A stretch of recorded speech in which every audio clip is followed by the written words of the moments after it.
मेरे साथ बात करने के लिए मौजूद हैं बीजेपी के राष्ट्रीय प्रवक्ता यासिर जिलानी जी। सर, कांग्रेस के सांसद हैं इमरान मसूद, वो हैदराबाद में एक कार्यक्रम में थे और वहां पर उन्होंने कहा कि अगर वो सत्ता में आए तो 1 घंटे में नए वक्फ कानून का इलाज कर देंगे।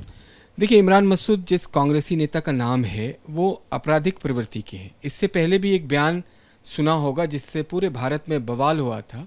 उन्होंने प्रधानमंत्री को लेके कितनी अभद्र भाषा बोली थी, बोटी बोटी करने की बात कही थी। अब वो हैदराबाद में है और हैदराबाद के एक नेता असदुद्दीन ओवैसी के भाई अकबरुद्दीन ओवैसी ने कहा था 15 मिनट के लिए पुलिस हटा दीजिए तो देखिए हम हिंदुओं के साथ क्या करते हैं। उसी की ये अगली कड़ी में ये बयान दिया। ये वो लोग हैं जो भारत में वक्फ अमेंडमेंट बिल 2025 के नाम पे सौहार्द बिगाड़ना चाहते हैं, भाईचारा को ख़त्म करना चाहते हैं।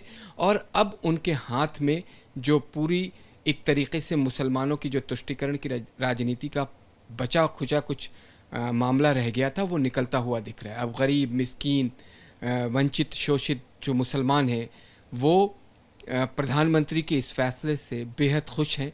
भारत में एक तस्वीर बदल रही है और इस तरह के जिन लोगों ने वक्फ की प्रॉपर्टी को लूट के अपने आप को करोड़पति बना लिया, इन लोगों से वो गरीब मुसलमान सवाल पूछने लगा है। उसकी बौखलाहट का नतीजा है कि इस तरह की बात कर रहे हैं। लेकिन मुझे मेरे सरकार पे, मुझे मेरे पुलिस प्रशासन पे और एडमिनिस्ट्रेशन पे बहुत विश्वास है। वो इस तरह के आपराधिक मानसिकता वाले किसी भी आदमी को बख्शेंगे नहीं और कड़ी से कड़ी सज़ा देके नज़ीर पेश किया जाएगा, क्योंकि इस तरह के लोग बिल्कुल समाज के लिए एक तरीके से कोढ़ हैं। सर, जो वीडियो सामने निकल कर आया उसमें ये भी बातें उनकी ओर से सामने आ रही हैं कि अगर मस्जिदें नहीं होंगी तो नमाज कहाँ पढ़ी जाएगी, कब्रिस्तान नहीं होंगे तो लाश कहाँ दफन होगी। ईदगाह की बात तो छोड़ दिए, हम सत्ता में आए तो इलाज घंटे भर में कर देंगे। ये जो देखिए, कोई अपराधी इस तरह की बात कर सकता है।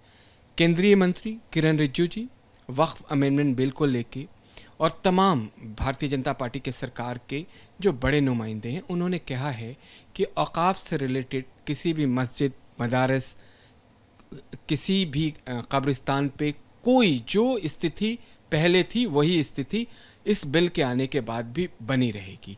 वहाँ पे सिर्फ ये कहा गया कि जिन लोगों ने जो कब्ज़ाधारी हैं उनको बख्शा नहीं जाएगा। इसलिए इमरान मसूद इस तरह की बात की सरकार आएगी और हम किसी को बख्शेंगे नहीं। पहले तुमने उन गरीब मुसलमानों को नहीं बख्शा, उन बेवा औरतों को नहीं बख्शा जिनकी ज़मीनें तुमने हड़प ली।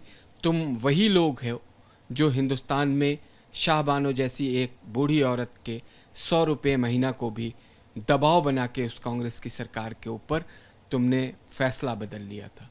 तुम्हारे जैसे लोग से अब गरीब मुसलमान, गरीब बेवा औरतें सवाल पूछ रही हैं, जिससे ये बौखलाहट का नतीजा है कि इमरान मसूद फिर एक बार इस तरह की हरकत कर रहा है। इसके ऊपर शहर शहर में FIR करने की ज़रूरत है।